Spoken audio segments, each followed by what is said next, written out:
Welcome back. आप देख रहे हैं महिला दिवस पर हमारी ये बेहद खास पेशकश, जहां पर अब हम सवालों के जवाब देंगे और महिलाओं को बताएंगे कि आर्थिक सशक्तिकरण की ओर अगर वो बढ़ना चाहती हैं तो किस तरह के कदम उठाने ज़रूरी हैं।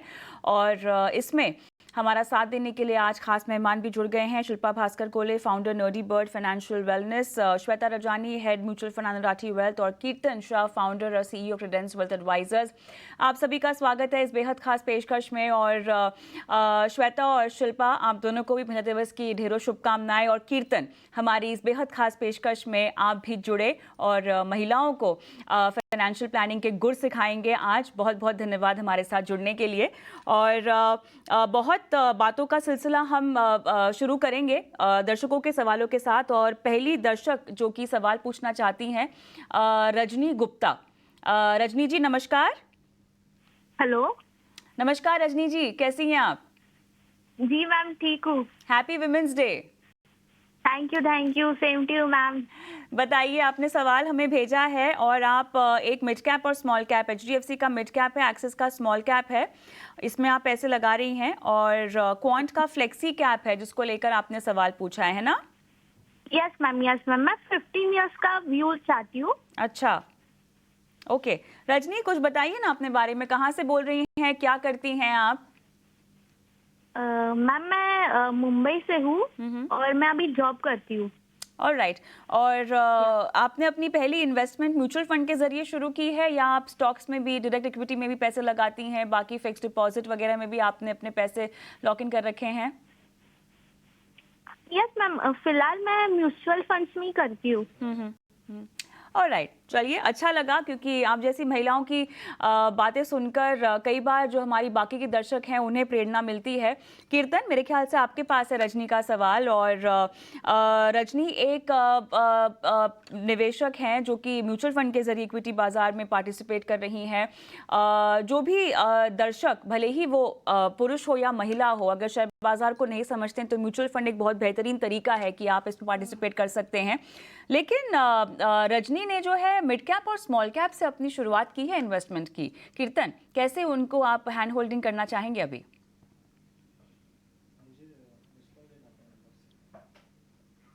कीर्तन, आप शायद म्यूट पे हैं।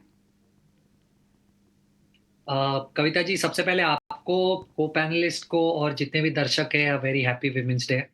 रजनी जी, दो चीज़ों पे आपका फोकस डाइवर्ट करना चाहूँगा। सबसे पहले तो मुझे नहीं पता कि आपने लार्जली इन फंड्स को कैसे सिलेक्ट किया है, पर जैसे कविता जी ने भी हाईलाइट किया, आपका ज़्यादातर इन्वेस्टमेंट मिड और स्मॉल कैप में है, क्योंकि क्वांट फ्लेक्सी में भी काफ़ी पोर्शन आपका मिड स्मॉल में है। तो आपका तकरीबन 70 से 80% पैसा मिड और स्मॉल में लगा हुआ है।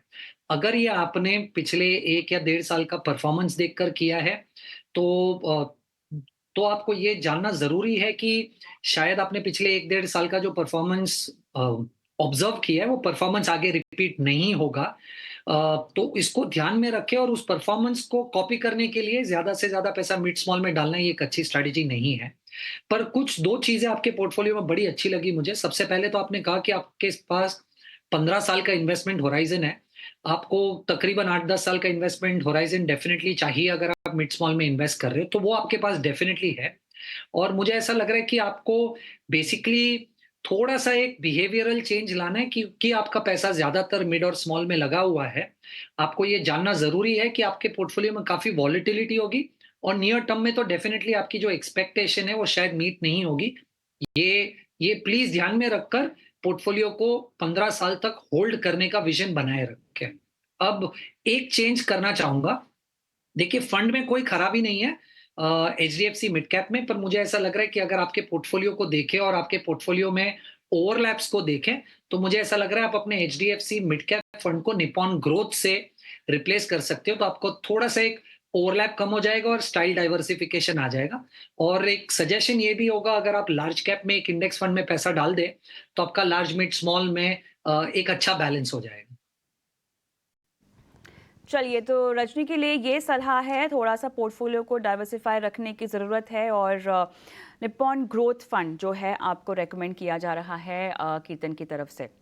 मेरे साथ दीप्ति जैन भी फ़ोन लाइन पे जुड़ेंगी, लेकिन फ़िलहाल वक्त हो चला एक छोटे से ब्रेक का, और ब्रेक के उस पार और भी महिला दर्शक हैं जिनके हम सवाल ले रहे हैं, उनकी पोर्टफोलियो की प्लानिंग कर रहे हैं, और हमारे तीनों ही एक्सपर्ट हमारे साथ बने हुए हैं। इस बीच अगर आप भी हमारा शो देख रही हैं और यूट्यूब पर सवाल पूछना चाहती हैं तो झटपट कमेंट बॉक्स में अपने सवाल डाल दीजिए, ताकि महिला दिवस की इस खास पेशकश में आपके सवालों के जवाब भी आपको मिले। मिलती हूँ ब्रेक के बाद।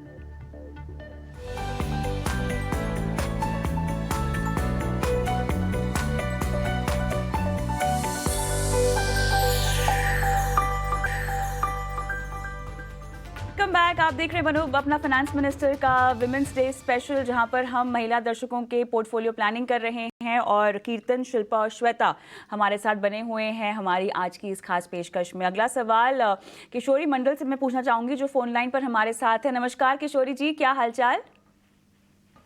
Hello ma'am, good thank you evening. मुझे अपॉर्चुनिटी देने के लिए, बहुत बढ़िया है। आप हैप्पी लोगों को वुमेन्स भी डे। Happy women's day. आपको भी। Same to you ma'am. अच्छा, आपने कुछ फंड्स में पैसे लगाए हुए हैं। एसबीआई का स्मॉल कैप है आपके पास, टाटा स्मॉल कैप है, मोतीलाल ओसवाल का मिड कैप है, एचडीएफसी का मल्टी कैप भी है, और आप कह रही हैं आपको लॉन्ग टर्म के लिए निवेश करना है 28 साल जी के मैम। लिए। कितनी मैम। राशि आपको इकट्ठा करनी है 28 साल में? मैम, मेरा टारगेट टोटल 5 करोड़ का है कि मैं अगले 28 साल में जो मेरे पास हो वो 5 करोड़ की राशि जमा हो जाए। और राइट। और जी। फिलहाल आप हजार की एसआईपी कर रही हैं सब में, कि आपने नहीं मैम, हम्म, हर फंड में अलग अलग नंबर्स है। लाइक मैं एसबीआई में 2000 की कर रही हूँ, ओके। टाटा में 2000, मोतीलाल में 1000 है, और फिलहाल एचडीएफसी मल्टी कैप में भी 1000 है। But Okay. मैं बस अपने एक्सपर्ट से यही जानना चाहती हूँ कि क्या इसमें कोई चेंजेस की जरूरत है, Sure. या फिर कैसे मेरी टारगेट कंप्लीट होगी। बिल्कुल, धन्यवाद अपना सवाल हमें देने के लिए। और श्वेता, आपके पास है सवाल किशोरी का, लेकिन श्वेता मैं आपसे फंड्स पर बात करूं उससे पहले झटपट एक बार शिल्पा से मुझे सवाल पूछना है, क्योंकि शिल्पा मेरे ख्याल से फंड्स पर कोई बात नहीं करेंगी। तो शिल्पा, देखिए, बहुत अच्छी बात है कि इतना लंबा अरसा आपने रखा है अपने इन्वेस्टमेंट के लिए, और टारगेट भी अच्छा खासा है 5 करोड़ का। फिलहाल भले ही 6,000 रुपये से शुरुआत हो रही है, कितना ज़रूरी हो जाता है अपने लक्ष्यों को थोड़ा सा रियलिस्टिक होकर आंकना? 28 साल के बाद अगर वो 5 करोड़ रुपए आज आंक रही हैं, 28 साल के बाद शिल्पा 5 करोड़ की वैल्यू कितनी रह जाएगी?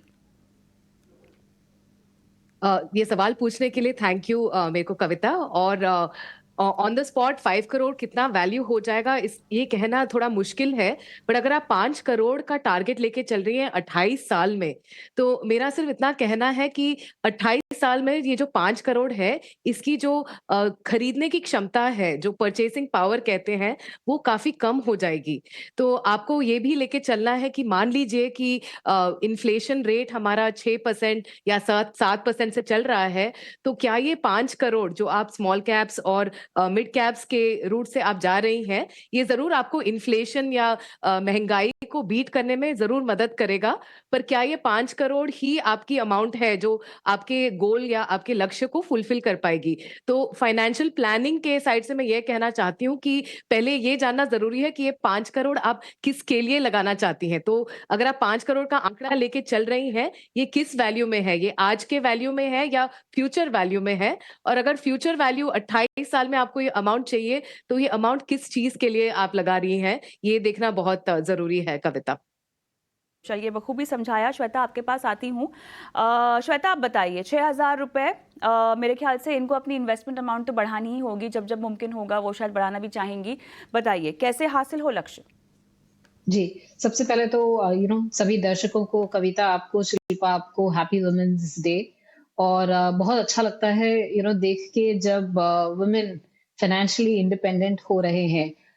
तो मैं आती हूँ किशोरी जी आपके सवाल पे। तो सबसे पहली बात, जो आपका लक्ष्य है, बहुत अच्छा है कि आपने एक लक्ष्य जोड़ दिया है कि आपको कितना अमाउंट चाहिए और कितने समय के बाद चाहिए। अब आते हैं आप उसको अचीव कैसे करेंगे। तो 6,000 की अगर आप एसआईपी कर रहे हैं हर महीने, और तो 28 इयर्स के बाद, क्योंकि ये इक्विटी फंड्स है, अगर मैं 13-14% की भी रिटर्न देख लूं, आप 2.5 करोड़ पे पहुंच जाएंगे। तो अगर आपको 5 करोड़ पे पहुंचना है तो आपके पास 2 ऑप्शन है। या तो आप आज 12,000 से एसआईपी की शुरुआत करें।